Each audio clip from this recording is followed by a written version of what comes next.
and the soldier and poet. Yes, tell this to all the world. Hello and welcome to the Pod Sound School podcast. We're content creators and audio and video geeks. We're here to inspire you and give you our best tools, strategies, and advice to help you create the best possible content so you can bring more eyes and ears to your message. Yeah, and we're on a mission to teach you everything we know, our skills and experience as we navigate this world of content creation and entrepreneurship. Help us spread the word and grow our community by sharing this episode with a fellow podcaster or content creator. Also, we are suckers. We're Studio Steve is a sucker for reviews and comments. He needs constant validation. I do. We literally read every single comment on our YouTube channel and here in our podcast on our social media. Reviews are super important because new listeners tend to read those before they give a show a chance. So we'll appreciate that you take the time to leave us a review. Yeah, and we'll get back to you on the review and comment back to you. It really keeps us going. It's like the gasoline in our engine. Yes. If I don't get the validation. It keeps us going. Yeah. He needs a lot of validation. Today's episode is going to be great. We're also recording this episode live on YouTube, which is really fun. It's a great experiment. And if you're interested in live streaming on YouTube, you can check out our YouTube video that we're going to put out about the different equipment and cameras and microphones and everything for a two-person podcast, how you can live stream with that. But on today's episode, we're going to be talking about an article that we came across the other day. It's called The 7 Habits of Highly Effective Podcasts, and it's by Matt Deegan. And we added a link in the article in the show notes, and we're going to add our thoughts to this topic as well. It's a really cool article and really valuable stuff for podcasters. So, okay. Let's get to it. Okay.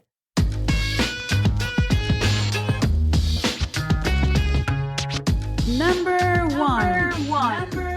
Chart-topping shows are long-running shows. Chart-topping shows are long-running shows. So what do you think about that? So this goes into like podcasting. If you want to see results with your show, it's kind of like the last one standing. Yeah, it's a long-term game. Mm-hmm. It's not something you just start a podcast and you immediately get that success. I think even in the case of like celebrity podcasts, that's true. Mm-hmm. To really kind of be a top chart and to get whatever your goals are out of your podcast, you need to be in it for the long run. Yeah. Well, that's a little bit different when it comes to celebrities and influencers and people who have big followings before they get into podcasting, because somehow they're able to leverage those people to become listeners of their podcast. So that's why it's easier for them. But I think that for the independent podcaster, among other things that we're going to be discussing, is just being there long term. Just you understand that if you're new or if you've been at it for a year and you're not seeing things moving or happening, it takes patience. It takes time to build an audience to get to the point where you can start seeing results with your podcast. Yeah, and like Callie says in a comment, it's possible to trend early on, but we know we need to stay committed to keep growing. Definitely. And Callie's done really well with her podcast, the Shakopedia podcast, which if you guys haven't checked it out, and you're Shakira fans especially, you definitely need to check that podcast out. It's amazing. It's bilingual and it goes into alphabetical order of all of the Shakira songs. Really cool podcast, very creative. And she's been lucky enough to have her podcast trend at first, which is cool. But it is important to stay committed to see the audience continue to grow and to see the new places that you can take it to. Yeah, definitely. Yeah, and she's done such a remarkable work. I love it. I just had to throw that in there because I saw that the comments in there. So we're fans. Yeah. Número 2. High concepts or great stories are essential. Yeah, so what does he mean by this high concepts? That's an interesting thing. And I get into the storytelling, and I understand storytelling is really important when it comes to, grabbing your listeners and giving them a payoff. I think that's why it's so important, the storytelling element. But a high concept, he says, from this article, actually, and he's citing Wikipedia, and that's high concept is a type of artistic work that can be easily pitched with a succinctly stated premise.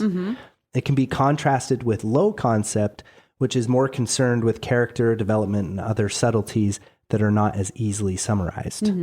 I think it means basically it's high concept, so it could be a movie. It could be a podcast and it could be a movie, right? Right? Yeah. And definitely, and the storytelling, I mean, podcasting is all about storytelling. Your content should be so compelling that the listener wants to come back for more. I love this concept because I think a lot of podcasters have trouble thinking or conceptualizing what storytelling is or how they can storytell in their podcast. Like, for example, like a business podcast or a podcast about fitness, or, you know what I'm saying? Maybe different examples of things that it might not seem like it's storytelling to begin with, but there's always ways that you can sneak in storytelling. Yes. What are some examples that you might have with that? Yeah, I encourage our clients and our students to always introduce the storytelling aspect. I think that even if it's not a story that comes from you, it can be a testimonial from one of your clients. It can be like something interesting that you see happening in the industry. Like, for example, if you're a financial advisor, then you can share a story of one of your clients and how, having the finances and everything in order and investing has given this client a peace of mind that he's going to be taken care of, or that she'll be taken care of in the future, and her family too. Or you can bring stories. Just do this experiment. I challenge you. Open up your episode with a story and you use this. Imagine this and start telling the story. Yeah. Or some kind of trigger word or trigger phrase that will bring me into the story. A sensual phrase, right? Like, do you remember what those are called? Sensory. Well, there's I can't remember, but you brought kinesthetic and auditory, and because we all have the visual. So if you say imagine or and you really use those words to bring people into it. Or you describe taste or things like that. And that will bring people inside your story. So use storytelling as much as you can to capture your listener's attention. That will always work. Yeah, and that brought me the reason I was wondering if you remember is it brought me to what I wanted to say about storytelling, which is setting the scene. And he talks about this a little bit in the article too. And it's just telling people where you're going to take them. And in a really provocative kind of artsy movie, a lot of times there's mystery to that. So you can create that mystery with your podcast episodes. And a lot of us try to do that by adding a little mystique with the stinger that we put. Like we grab a nice little chunk from the episode, something that our guest said that was really cool or funny or heartfelt, a highlight from the episode. And we put that at the very beginning, 10 seconds, and then the intro of our podcast comes in. Our podcast editor calls that a stinger. So maybe that's what it's called in the industry. I thought a stinger was an extension cable. That's what I think of it with a stinger. But it's important. You don't have to say in this episode, we're going to cover this, this, and this, and you're going to learn this, this, and this. But that's also a really good thing to say too. And it's just about sort of letting the listener know, like, hey, this is where we're going to take you, or, where are they going with this? Sparking some interest or some mystery at first. Okay, let's move on to the next one, which is Number 3. strong openings. Yes. Strong and openings. I totally agree with what he says in the article. He recommends that a great intro or a great intro piece for your podcast should be in 90 seconds. I agree with this. Yeah, he says that most great shows have 90 seconds. Have 90 seconds. Yeah. And you need to, in those 90 seconds, you should tell the listener what the podcast is about. Let them know who you are and what are your credentials, or that you're the host of the show, and also what the episode is going to be about. Yeah.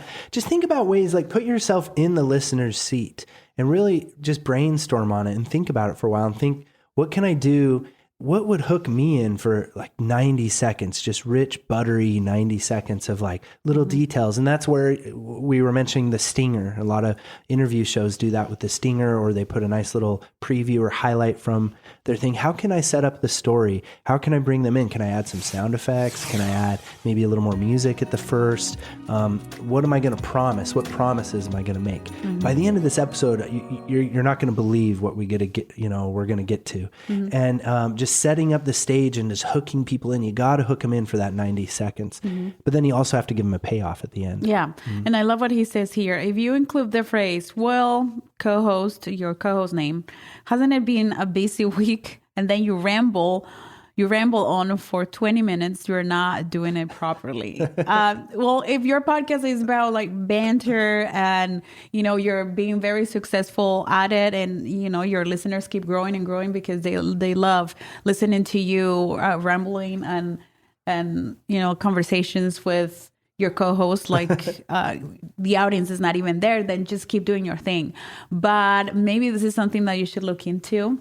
If your numbers are not going up, or if your podcast is not being recommended, because that's a good measure to have. If your existing audience is not recommending your show to other people, then that indicates that you may have to do some changes to it. But I was listening to a podcast the other day, and I ran into this situation, and I was driving, and I have my commute like to go and pick up my daughter from daycare. It's like 20 minutes, right? So I have those 20 minutes to listen to something, and I'm like, trying to find the right show. And I found one, and that happened to me.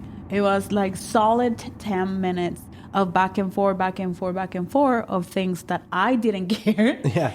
And that like I wasn't even there. Especially as a first-time listener. I think that's the other thing to think about too, is like assume that everybody's a first-time listener. Make sure that you put first-time listener language and pieces into each one of your episodes in that first 90 seconds. Because that's how you're going to take that listener and turn them back in. And, I know people think I'm being repetitive when I say this, but it's okay. Not and at your all. longtime fans are used to that repetition at the first two, whatever little piece you decide to put there. Yeah. So that's a really good one. Number 4. Decent production, which it should be very good or outstanding. I love that he said decent here with decent audio production, because he probably found a couple top charters that don't have that great of audio. And those damned top charters that don't have that great of audio create really easy excuses for so many podcasters. Well, so-and-so's audio sounds like garbage. And he's on the top charts. So that's probably why he said decent production. I would say excellent production is never going to hurt you. Yeah. And what's cool is you can get excellent production.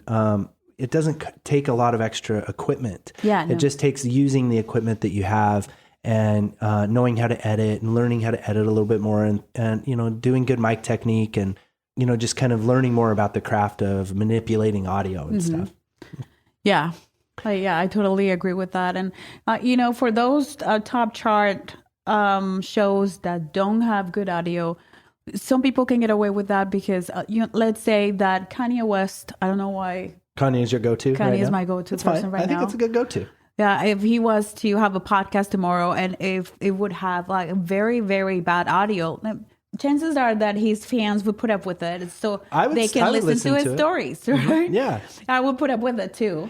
But because he's a celebrity. But when we're new, we need to find a way to stand out. And one of the ways that we stood out and that we still do it is by producing a very good podcast with very good audio and also with the videos that we make. If you can introduce good quality, that will always work on your benefit. Does really and cool it will things. put you ahead. And Believe me, it will. It gives you built-in credibility too, meaning that you are taken a little more seriously right out of the gates. So when we first started, we knew barely anything. We were just getting into it under the idea of like, well, let's learn as we go. And what's cool about having that, we had the little bit of production element into it, is it immediately is just like, well, their videos look so good, and we were able to immediately kind of stand out as authority in what we were talking about, even if we didn't really know what we were talking about yet. So You didn't know.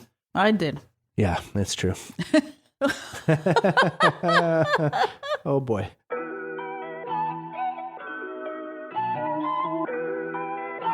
Number 5. Passionate presenters mean passionate listeners. Ooh. That was very passionate. Okay. So, if you don't talk about your show the same way Studio Steve talks about audio production, you are in trouble. Yeah. That's the kind of passion that you need that you need to show. I think it's a really good point too.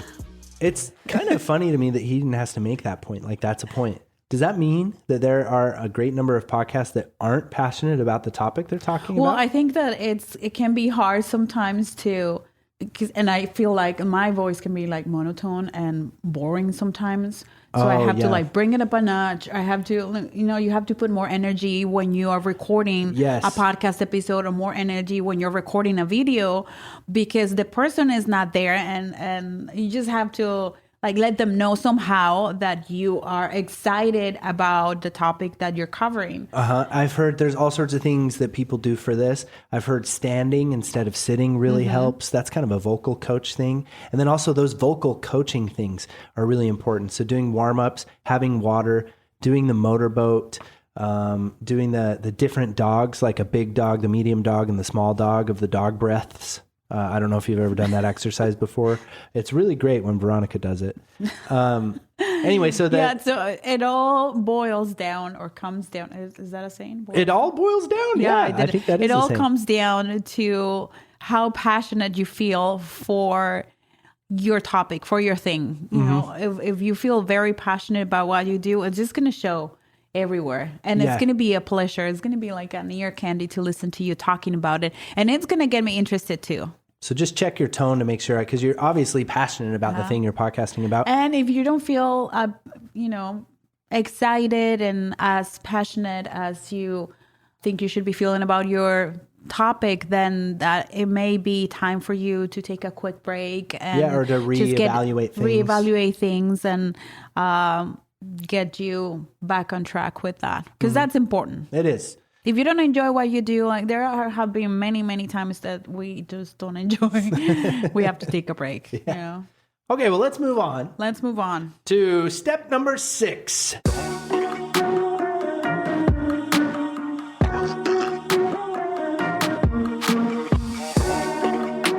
Great shows have vibrant communities. When thinking about communities with shows and vibrant communities, that's crazy, because that's like, how do you build a vibrant community? And this is where I think you were going to add your own thing to this about social media, right? Yeah, so I think that one of the things that we have found with podcasting is that if you focus only on your podcast, it's really hard to build a community just from there. You need to exist in some other places so people can find you, people can learn more about you, and so you can connect with people. And that's why social media is there for you to use. You can, I think about Facebook groups, and even though I don't like the way that Facebook handles certain things, Facebook group where you are there, you can make it private, you can make it public, whatever, but you know that the people who are there, they're there for you. In our community, we don't allow, all of the people that try to get in. I really read the answers that we have for the questions. And so to make sure that people in our community are people who belong there and not spammers or, people who are not nice. Yeah, and I think the best place to start too, a good question to ask yourself, I think you even asked this in the article, is your show two-way? Is it a two-way street? Are you trying to communicate with your audience? And podcast listeners are like famously voyeuristic, and they don't respond or do anything we tell them to do. But are you trying to find where they're hanging out on social media and become part of communities yourself?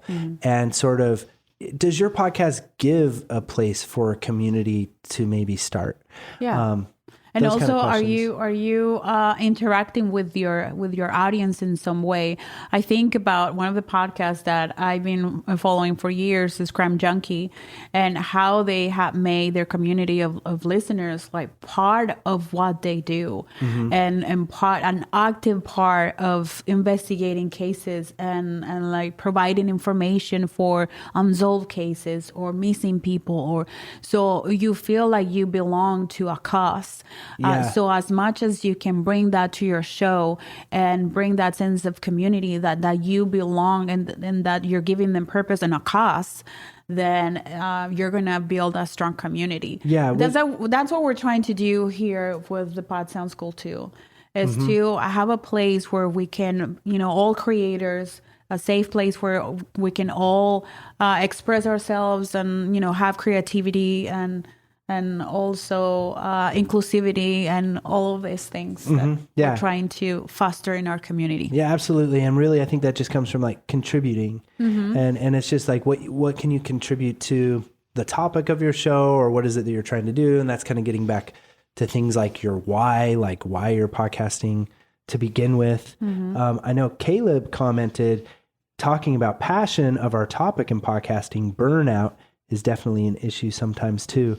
So you get burned out on your topic, you get burned out on whether or not the way that your audience is or isn't communicating with you. Yeah, I think when it comes to being a content creator, being an entrepreneur, and doing all these things, burnout is unavoidable. But what's going to save you from just completely quitting is going back to your purpose. Yeah. It's going back to what made you start, and also the people in your community. There has been so many times where we're like exhausted, and then we get the email, we get the comment, like, you guys, we get that you have changed our lives. Yeah. I'm like, oh my God, we're changing lives? Yes. Like, even with a small thing, just solving a small problem or solving a need that somebody has, that can be a life-changing thing for that person. Yeah. And you're part of their life. And so I think that's where it's a good idea to survey your audience, know who they are. It's really hard. Stay close to them. We have analytics that tell us what state they're in, but that's about where it ends as far as our analytics. So, and then craft your show to allow them to come and be part of your show. An easy way to do that on YouTube, and we try to do that all the time, is actually make videos directly answering comments that you have. Or going live. Oh, there you go. Good. That's the other tricky thing about going live and podcasting at the same time, is you got It's not tricky for me. It's not tricky? No, not at all. Oh, it's not tricky at all. No. Okay.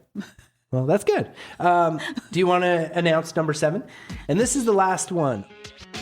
Número 7. Popular shows deliver for listeners. What do you think he's getting to with that? And delivering, I think, is what we were talking about again with storytelling, which is the payoff. So giving them something. Well, right? It's also understanding your audience. It's also being part of your audience's routines and being consistent with your show, something that we're still working on. Yeah. We're not the pod consistency school. So it's all about just showing up for your audience, showing up for your people, being consistent with your show. That's what it is, right? I think the payoff in that is what he's saying in the article isn't really the payoff from a storytelling standpoint, which is what I thought he meant, but it's more about the best shows are oriented around people's interests. Or the life stage that they're at. They're shows that answer a problem or fill a specific gap in listeners' lives. It's a really cool article. And again, we're leaving the link to it right where you're listening or watching. And you can go check it out as well. Okay, so there's number 7. That's it.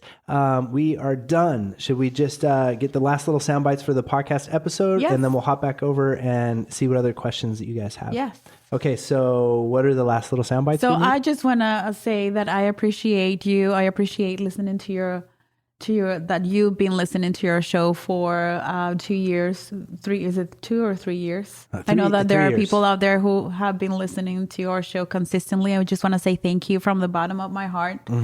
It's been our pleasure to be part of your routines. And if you're an OG listener and you know about the Weatherby automated robot we used to have, and you would like you'd like Weatherby to come back, because he's upset. I replaced Weatherby. Yeah, Veronica replaced Weatherby, the robot. And if you don't know what you're talking about, what we're talking about, then you're gonna have to go back to the very early episodes where we had the automated robot Weatherby, who would give motivational quotes on video and audio. He was on video too, and he did hip hop dances. Weatherby was a good guy. And good luck with all of your podcasting endeavors. Make sure you follow us on social media at Pod Sound School. At Pod Sound School, Instagram, Twitter, TikTok. And until next time, happy casting.